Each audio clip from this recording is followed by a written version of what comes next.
একটা কথা অন্তত শিক্ষা যায়, গুনাহ করছেন ভয় নাই, বেয়াদবের মাফ নাই। মুসা নবীর আমলে এক ব্যক্তি গুনাহ করছে 200 বছর। কয়শো বছর? 200 বছর গুনাহ করছে। এমন কোন আল্লাহর জগতে গুনাহ নাই সে গুনাহ করে নাই, কিতাবের মধ্যে লেখছে। যাক, সংক্ষেপে বলতেছি, লোকটা একদিন মারা গেছে। মুসা নবী তার উপর বিরক্ত, এলাকার মানুষ তার উপর বিরক্ত, প্রতিবেশী তার উপর বিরক্ত। এরে গোসল করাইছে না, এরে জানাজা পড়াইছে না, এরে কাফন পরাইছে না, ওই দূরে নেয়া কুকুরের মতো জঙ্গলে না ফালাইয়া দিছে। কারণ গুনাহ করছে, পাপ করছে।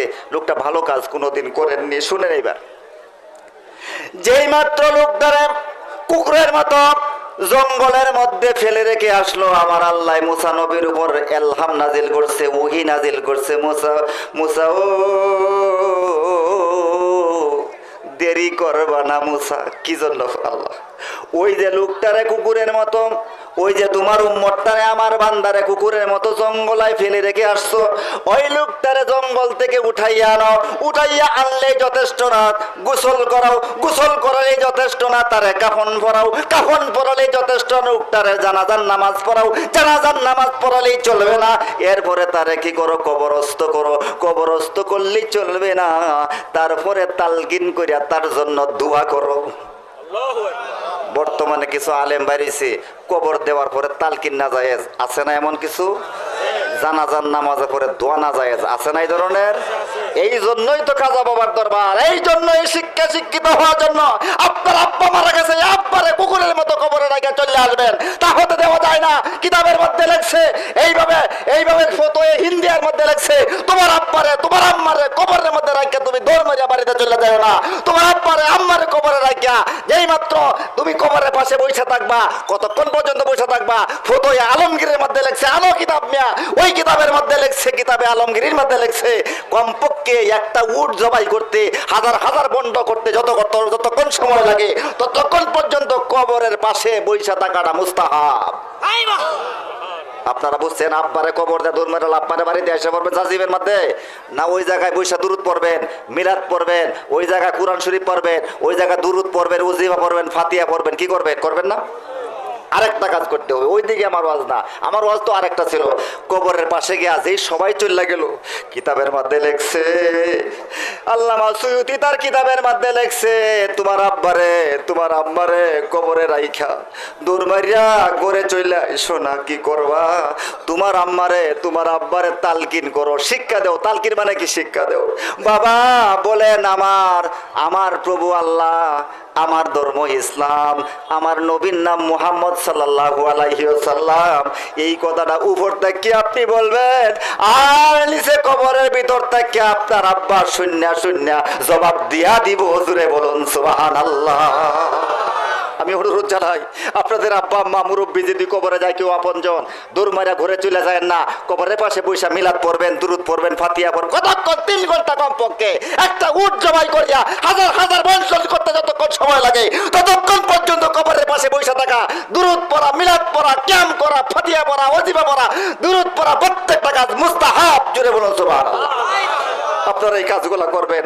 আমার ওয়াজ ওই দিকে না, তুমি কি করো? কবরস্থ করো। এইবার মুসা নবী আল্লাহর কাছে গো, আল্লাহ সময় কেমনে চলে যায়, কিভাবে ওয়াজ করো? ওগো আমার আল্লাহ, এই লোকটা জীবনে এমন কোন ভালো কাজ আমরা দেখি নাই, এমন কোন গুনাহ তার দ্বারা হয় নাই আমরা দেখি নাই। সারা জীবন অন্যায় করেছে, যত প্রকার গুনাহ আছে, যত প্রকার পাপ আছে, সকল প্রকার পাপের মধ্যে ওই ব্যক্তিরা ডুবে থাকতো। আল্লাহ গো, তুমি কি কথাটা বলো? ওই লোকটারে আমরা কেউ ভালোবাসি না, এই লোকটারে আমরা কেউ পছন্দ করি না, গুনাহগার পাপী বললা জানি। আর আপনি আমারে ওহির মাধ্যমে আমি নবীরে নির্দেশ করতেছেন, ফেলে দিছি জঙ্গলের মধ্যে নাপাক জায়গায়, এই ব্যক্তিটারে উঠাইয়া আইনা আবার গোসল করাইয়া, কাফন দাফন করাইয়া আবার কবরস্থ করবো। আল্লাহ, আপনার এই কাজটার আমি হাকিকত বুঝবার পারলাম না। কষ্ট পাইতেছেন? কষ্ট পাইতেছেন? আমার আল্লাহ কয়, হয় মুসা, আমি যা জানি তুমি তা জানো না, আমি আল্লাহ যা জানি ও মুসা তুমি তা জানো না। খবর জানো নি রে মুসা, এই লোকটা বা ঘরের বাহিরে গুনাহ করতো ঠিকই, মদ খাইতো, গাঞ্জা গাইতো, আরো যা যা করার সবই করতো, কিন্তু রাত্রে যখন ঘরে আইতো, বাবেরা কথাগুলা শোনেন, রাত্রে 12টার পরে আমার আল্লাহ পাক প্রথম আসমানে আইসা যায়। আজকে বাবার দরবারে বসে আমরা আল্লাহর কাছে মোনাজাত করতেছি, বাবা আমাদের জন্য আশীর্বাদ করতেছে। আমি এই দিকে কথা বলার সুযোগ পাইতেছি না।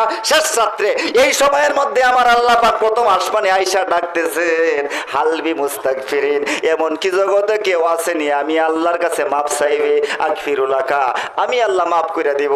এমন এক সময়ের মধ্যে আমরা বসে আছি, আল্লাহর কাছে শুকরিয়া জানাই, সকলে বলি আলহামদুলিল্লাহ।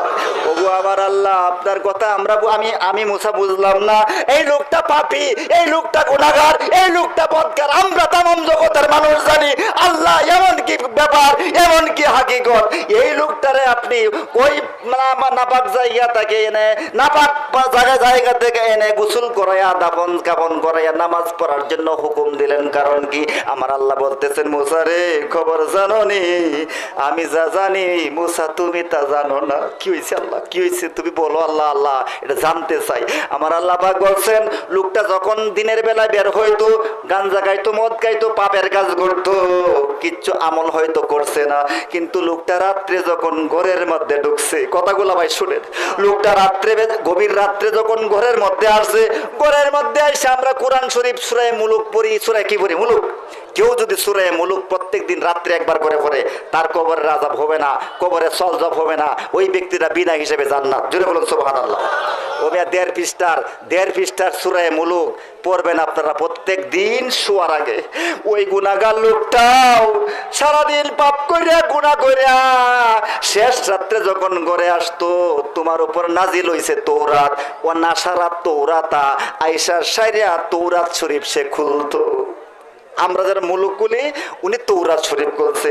শুধু তৌরাত শরীফ গুলো না, ওয়াকারা এবং পড়তে শুরু করতো, পড়তে পড়তে ও নাজারা ইসমা মুহাম্মাদিন, কিতাব থেকে আমি কথাগুলা বলছি, ও নাজারা ইসমা মুহাম্মাদিন, এইভাবে তৌরাত পড়তে পড়তে হঠাৎ করে মাঝে মাঝে যখন নবী মুহাম্মদের নাম চোখের সামনে পড়তো রে কাব্বালাহু, ওই নবী মুহাম্মদ নাম যখন তৌরাতের মধ্যে তার সামনে পড়তো, সে করতো কি? ওই নামটার মধ্যে সে চুম্বন করতো। আমরা সেই নবীর উম্মত, আমরা সেই নবীর উম্মত, সেই নবী মুহাম্মদের নামটার মধ্যে চুম্বন দিত, নামটার মধ্যে চুম্বন করতে শুরু করতো ওই গুনাহগার লোকটা। শুধু তাই না, ও ওয়াজাল আইনাইহে, ওই আমার বন্ধু, যে বন্ধুরে না বানাইলে আমি আরশ বানাইতাম না, কুরসি বানাইতাম না, জান্নাত জাহান্নাম কিচ্ছুই বানাইতাম না, তামাম ফেরেশতা বানাইতাম না, জগৎ কিচ্ছুই বানাইতাম না, দুনিয়া বানাইতাম না, আকাশ পাতাল কিচ্ছু বানাইতাম না, তামাম জগৎ আমি আল্লাহর পাগল, আর আমি আল্লাহ আমার বন্ধুরে খুশি করার জন্য পাগল। আমি আল্লাহ আমার বন্ধুর পাগল। সেই বন্ধুর নাম তৌরাত শরীফের মধ্যে বারবার আছে। এই বন্ধুর নাম ওই গুনাহগারটা চুম্বন করত এবং চোখের মধ্যে লাগায়া ডলাডলি করত, আদর করত, ওয়াসাল্লাহ আলাইহি, এবং ওই টাইমের মধ্যে আমার বন্ধুর উপর দুরূদ শরীফ পাঠ করত। ও মুসা খবর জানি, আমার বন্ধুরে আমি এত ভালোবাসি, বন্ধুর খাতিরে তুমি মুসা বানাইছি, বন্ধুর খাতিরে আরশ করছে, লৌহ কলম, জান্নাত জাহান্নাম বানাইছি। এই বন্ধুর প্রতি যখন এত মহব্বত জানাইলো, এই গুনাহগারটা আমার বন্ধুরা এত ভালোবাসলো, চুম্বন যখন দিল, এত ভালোবাসলো, আমার বন্ধুর নাম দ্বারা যখন তাজিম করলো, এই তাজিম করার কারণে ওই গুনাহগারের 200 বছরের গুনাহ আমি আল্লাহ মাফ কইরা দিছি।